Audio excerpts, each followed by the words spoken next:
Sementara itu pemirsa, eksekusi sebuah rumah eks Kopi Roda di Jalan Segaran, Kelurahan 14 Ilir Palembang, Ilir Timur 1 Palembang berlangsung dramatis. Meski menerima putusan Pengadilan Negeri Palembang, penghuni rumah menyebut eksekusi yang dilakukan tidak berperi kemanusiaan. Disimpan di dalam hati. Apa biar dia puas.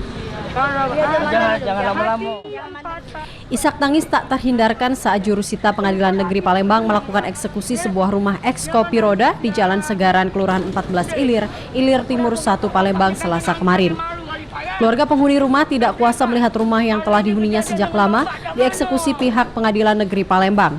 Eksekusi dilakukan setelah pihak penghuni rumah kalah dalam putusan peninjauan kembali Pengadilan Negeri Palembang dan dimenangkan pihak tergugat yang tidak lain saudara kandung tergugat sendiri. Meski menerima putusan Pengadilan Negeri Palembang, penghuni menyebut eksekusi yang dilakukan tidak berperi kemanusiaan. Cekcok mulut juga terjadi antara pihak keluarga dengan warga yang ikut serta menjaga berlangsungnya eksekusi rumah eks Kopi Roda tersebut. Ya benar, dia minta perintah untuk jalan, benar. Dia rumahnya balik situ, ngapa kamu nak marah? Jangan nak ngasar-ngasar, Pak, kamu dari kemarin cak melawan nian. Kalau tidak untuk kamu tuh.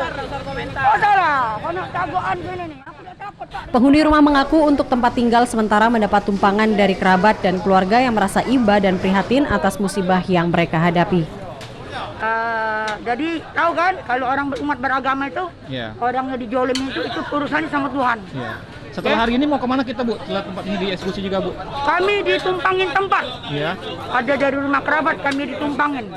Junto dari putusan peninjauan kembali, bahkan ini sudah beberapa seri terhadap perkara ini dan ini sudah memakan waktu 10 tahun. Jadi dalam putusan tersebut ada perintah memang pengosongan dari putusan tersebut. Rumah eks Kopi Roda di Jalan Segaran, Kelurahan 14 Ilir, Palembang memiliki luas sekitar 650 meter persegi, merupakan lahan kedua yang dilakukan eksekusi oleh Pengadilan Negeri Palembang dengan penggugat dan tergugat dari 17 bersaudara. Dari Palembang, Muhammad Rizal Fahlevi, iNews melaporkan.